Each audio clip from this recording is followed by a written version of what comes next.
थेट जाऊया, विजय वडेट्टीवार बोलतायत। दादाला माहित नसेल का, हा प्रश्न महाराष्ट्रातील जनतेला पडलेला आहे। एकूणच एक कहावत है कि राज्यसभा में न्याय न होगा, सच्चे को फांसी होगी, झूठा मौज उठाएगा। तर हा झूठ हे अशीच आता चाललेली आहे। म्हणजे महायुतीचं सरकार म्हणजे आळीमिळी चुपीचोडी, तूही खा मीही खातो, तू मला वाचव मी तुला वाचवतो, हे सगळं राज्यामध्ये चोर चोर मौसेर भाऊ असा कारभार सुरू आहे। यामध्ये पार्थ पवार हे पार्टनर आहेत, त्यांच्यावर गुन्हा दाखल होण्याची अपेक्षा होती। हा एवढा मोठा घोटाळा झालाय आणि सरकारने तातडीनं ती जमीन मूळ मालकाच्या नावानं करावी। केवळ टॅक्स भरला नाही म्हणून ती जमीन गेली 50 वर्ष 274 त्याचे वारस लढत आहेत। महारत्नाच्या जमिनीची विल्हेवाट मोठ्या प्रमाणात लावली जात आहे। घोटाळ्यावर घोटाळे होत आहेत, कारवाई होत नाही। काल मी सांगितलं, महिला बाल कल्याणचा स्मार्ट अंगणवाडी किट 40 कोटीचा टेंडर होता। त्या 40 कोटीच्या टेंडरमध्ये अंगणवाड्यांची यादी नव्हती। 40 कोटीचं किट सप्लाय झाले। नव्यानं टेंडर काढून नवा टेंडर देण्याची आवश्यकता होती, पण कंत्राटदारावर मर्जी असल्यामुळे 90 कोटीचं काम पुन्हा विदाऊट टेंडर महिला बाल कल्याणनी सरकारच्या मर्जीतील एका मोठ्या माणसाला दिलं, विना टेंडरनी। हे काय सुरू आहे राज्यात? पुढे आहेत मुख्यमंत्री, पुढे आहे सरकार। हे सगळं जे चाललेलं आहे याकडे पद्धतशीरपणे डोळेझाक चाललाय का, असा प्रश्न उपस्थित होतो। पार्थ पवार यांच्या नावावर 99% शेअर्स आहे अशी माहिती आहे। असं आहे, हा दिग्विजय पाटील याला एखाद्याला पॉवर आपण देतो बिहाफ ऑफ ओनर, त्याला ते दिलेली पॉवर आहे की तू जा माझ्यातर्फे सल्लीट कर। आम मुक्तारनामा जे देतो ना आपण, अधिकार देतो की आम्हाला एखाद्या ओनरला जायला, काय धीरूभाई अंबानी आपला गौतम अदानी आणि राजेश अदानी जात नाही, त्यांना पॉवर डेलिकेट केले, तेच माणसं जाऊन जमिनीवरचे व्यवहार करतात। तसंच या कंपनीच्या मालकांनी पार्थ पवारांनी त्याला पृथ्वीराज पाटील याला ते अधिकार दिले, ते जाऊन त्यांनी सेललीट केली। मूळ पैसा आला कुठून, कुणाचा आहे, कुणाची कंपनी आहे, हे कुणामुळे व्यवहार झाले, म्हणजे त्याला सोडून द्यायचं। हेच सांगतोय, यामध्ये या कंपनीच्या सगळ्या पार्टनरवर कारवाई होणे अपेक्षित आहे। झोटिंग समितीसारखी एक समिती नेमावी अशी मागणी केली जाते। याच प्रकरणाला धरून ही मनी लॉन्ड्रिंगची शंका वाटते का आपल्याला? आता सरकारने शोध घ्यावा। माझ्याकडे मनी लॉन्ड्रिंगचे पुरावे नाहीत, पण एवढा मोठा व्यवहार झाला कसा, आला कुठून आलेत, हे सगळं शोधलं पाहिजे सरकारने। हा केवळ 300 कोटीचाच व्यवहार नाही, कारण सगळ्या राज्यामध्ये असेल किंवा देशामध्ये कोणीही शासकीय दराप्रमाणे जमिनी खरेदी करत नाही, हे अनेक ठिकाणी उघड झालेलं आहे। त्यामुळे तो व्यवहार मोठाच असेल तर त्यामध्ये एक न्यायाधीश, हायकोर्टाचे न्यायाधीश, उच्च न्यायालयाच्या न्यायाधीशाच्या खाली, अध्यक्षतेखाली एक समिती गठन करावी आणि या प्रकरणाची संपूर्ण चौकशी करावी। राजीनामा दिला होता, अजित पवारांच्या राजीनाम्याची मागणी नाही, 100%। बघा, कुटुंबातील व्यक्ती आहे, त्यावेळेस तुम्ही जर दुसऱ्याकडे बोट दाखवत असाल तर स्वाभाविक आहे तो बोट यांच्याकडे पण येईल। पण आता हे धाडस मुख्यमंत्री करतील का, हे महाराष्ट्रातील जनता बघते आहे। हो, एकनाथ खडसे यांनी काल दावा केला की याच प्रकरणात ते महसूल मंत्री असताना त्यांच्यावर दबाव आणण्यात आला होता, मात्र त्यांनी तो दबाव झुगारला आणि या सगळ्या संबंधात जर उपनिबंधकाची नाकू टेस्ट केली तर सगळं सत्य बाहेर येईल। करायलाच पाहिजे, ज्या सगळ्यांचीच करायला पाहिजे। यामध्ये उपनिबंधक आहे, त्यामध्ये पार्टनर आहेत,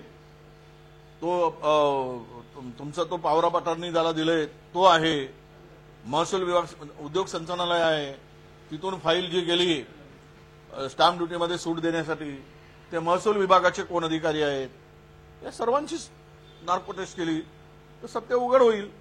एवढा मोठा घोटाळा मीडियाने उघडकीस आला म्हणून आज माहीत झालं. नाहीतर असे किती घोटाळे, मी काल म्हणालो, परवाही बोललो, 1,00,000 कोटी रुपयाच्या जमिनीची विल्हेवाट लावली गेली. 1,00,000 कोटीच्या. अरे किती खायचा, किती झाला घोटाळे करायचे, काय करताय, कुठे मानून येतात जमिनी. शीतल तेजवानी ही जे नाव आहे, तिचा पती जो आहे तो सागर सूर्यवंशी आहे आणि सेवा विकास बँक घोटाळ्यात ईडीने त्याच्यावर कार्यवाही केली होती. हा केवळ योगायोग आहे का? तेव्हा त्यांना अटक सुद्धा झालेली होती आणि त्यांनी जे कर्ज घेतले होते ते दुसऱ्या व्यवहारांकरता दिलेले आहे. सगळ्याची डी घोटाळ्यातील दिसत आहेत, ते घेणारे दिसत आहेत, देणारे दिसत आहेत, हे सगळे ईडीच्या फेऱ्यातीलच आहेत. त्यामुळं योगायोग म्हणण्यापेक्षा आता ईडीने कारवाई करायची, सोडून द्यायचा, सरकारच्या आशीर्वादामुळे स्वच्छ करायचा आणि त्यांनी आपला धंदा पुन्हा जोमात सुरू करायचा. मग झालं तर ईडीतून जाऊन आल्यावर त्याची हिंमत वाढली, असा प्रकार आहे. किंवा ईडीच्या कारवाईमुळे काही लोक गेलेत पक्षामध्ये, भाजप पक्षामध्ये. 4 महिन्यापूर्वी असं काहीतरी घडत असल्याची कल्पना मला आली होती, असं काल अजित पवार यांनी माध्यमांसमोर. त्यावेळेस जर रोखले असते तर बरं झालं असतं, कल्पना आली होती तर. हो, असं कसं घरात एवढा मोठा व्यवहार होतो आणि राज्याच्या उपमुख्यमंत्री पदावर बसलेल्या व्यक्तींना माहीत नाही, असं होऊच शकत नाही. त्यामुळे त्यांना कल्पना आली होती, त्याच वेळेस जर थांबलं असतं तर आज ही पाळी दादावर आली नसती. आणि पॉवर ऑफ अटर्नी त्या शीतल तेजवानींनी घेतली होती. याबाबत तिने महसूल मंत्र्यांकडे महसूल न्यायालयात गेली होती, त्यानंतर उच्च न्यायालयात गेली होती 2013 आणि त्यानंतर उच्च न्यायालयाने सुद्धा तिचा अर्ज फेटाळला होता आणि त्यानंतर हे सगळं प्रकरण झालं होतं. उच्च न्यायालयाने सुद्धा तिची याचिका फेटाळली होती आणि त्यानंतर ही गफलत कुठे झाली, कारण की सगळे कागदपत्र सबमिट करून मग ही सगळी प्रक्रिया झाली होती. नाही बघा, तेजवानी, शीतल तेजवानीला फक्त टायटल क्लिअर करायसाठी, जे टायटलवर सरकारचं नाव आलं होतं, ते लिटिगेशन जे काही आलं होतं ते दूर करायसाठी, कोर्टाच्या मध्ये काही लिटिगेशन असेल ते क्लिअर करायसाठी, एवढ्यासाठीच अधिकार दिला होता. तिला विकण्याचा अधिकार शीतल तेजवानींना दिलेला नव्हता. हे 2013च्या अर्जामध्ये सगळ्या त्या लिगल यांनी अर्ज देऊन महसूल विभागाकडे, पोलिसांच्याकडे, कलेक्टरकडे, सगळ्यांच्याकडे त्यांनी पत्र दिले आणि सांगितलं की हा करार आमचा रद्द झालाय. वृत्तपत्रामध्ये 2008ला आणि 2013ला जाहिरात दिली, पेपरमध्ये जाहिरात दिली की यांच्याशी आमचा संबंध राहिलेला नाही.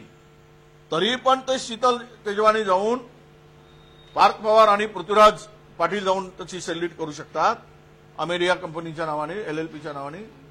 ह्यामध्ये सरकारी जमिनी घशात घालण्याचा हा जुनाच धंदा आहे या लोकांचा, हे आता सिद्ध झालेला आहे. जो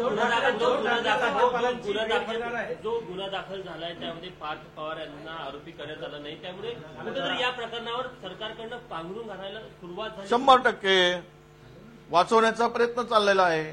त्यांच्यावर कारवाई झालीच पाहिजे अशी आमची मागणी आहे. उद्धव ठाकरे मंत्र्यांच्या मुलांना मंत्र्यांच्या राजीनाम्याची मागणी करणार आहे. काँग्रेसचाही पाठिंबा आहे का याला? 100% असणार. आम्ही महाविकास आघाडीचे आमच्या घटक पक्षातील उद्धवजी सोबती आहेत, त्यामुळे जे घोटाळेबाज आहेत त्यांच्या राजीनाम्यासाठी जर मागणी करत असतील आणि जात असतील तर त्यांना आमचा पाठिंबा 100% आहे. यांनी सुद्धा याच्यात कान टोचलेल्या मंत्र्यांच्या मुलांनी असं वागणं म्हणजे दुर्दैव आहे आणि यात मंत्र्यांचा दोष आहे. हे संपूर्ण प्रकरण उघडकीस आल्यानंतर हा, बरं झालंय, अण्णा हजारे जागे झाले आता, किंवा जागा केलं गेलं असेल कदाचित, चांगलं आहे.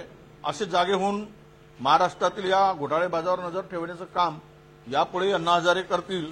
त्यांना आमच्या शुभेच्छा आहेत की या प्रकरणामध्ये त्यांची भूमिका आता समोर आली आहे. मनोज जरांगेनं जीव मारणाऱ्या दोघांना पोलिसांनी ताब्यात घेतलेलं आहे. हा, ही माहिती मला मिळालेली आहे.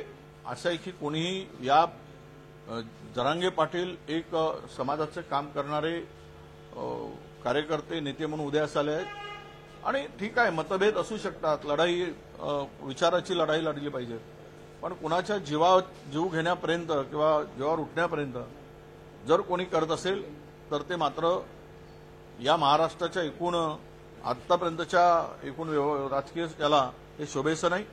जो कोणी अशा पद्धतीचा विचार डोक्यात आणून पुढे आला असेल त्याच्यावर कडक कारवाई झाली पाहिजे आणि जरांगे पाटलांना पुरेसं संरक्षणही सरकारने दिलं पाहिजे अशी आमची मागणी. अजित पवारांचा दुसरा मुलगा आहे, त्यांच्या नावावर टँगो नावाची दारू कंपनी आहे आणि त्या कंपनीला लाभ देण्यासाठी अजितदादा संदर्भामध्ये अनेक निर्णय घेतल्याचा आरोप हर्षवर्धन सपकाळ यांनी केला. नाही, मी आता माझ्याकडे हर्षवर्धन दादाकडे पुरावे नक्कीच असणार. आमचे प्रदेशाध्यक्ष सत्यावर बोलतात, सत्य त्यांच्याकडे काही असेल, पुरावे असतील, माहिती असेल, बोलले असतील, आणि जर त्यांच्यामध्ये तथ्य आहे तर सरकारने त्वरित कारवाई केली पाहिजे आणि त्यांना लाभ देण्याचे जे काही प्रकरण झाले असतील, घटना समोर आल्या असतील, कारवाईची आमची अपेक्षा आहे आणि स्वच्छ कारभार या राज्यात व्हावा ही सगळ्यांचीच अपेक्षा आहे. त्याला हर्षवर्धनांनी उचललेला प्रकरण याची माहिती मी पण घेतो आणि जर फायदा झाला असेल तर आम्ही मुख्यमंत्र्यांना लिहू की अशा पद्धतीनं कुटुंबातील व्यक्तींना लाभ देणाऱ्या कोणी मंत्री असेल किंवा कुठल्याही पदावर असेल त्याला त्वरित काढून टाकलं पाहिजे, अशी आमची भूमिका राहील. काल मुंबई लोकलने 4 लोकांना चिरडलेलं आहे. मुंबईतल्या एका अभियंत्यांना वाचवण्यासाठी आंदोलन सुरू होताना ही घटना घडली. आता रस्त्यावर आंदोलन करणारा चिरडून टाकायची मानसिकताच विकृत झाली आहे. ते देशामध्ये झाली आहे, राज्यामध्ये आहे. ही मानसिकता फार मोठी वाढलेली आहे. लोकशाही मराठी ऐका, पहा, जागरूक रहा.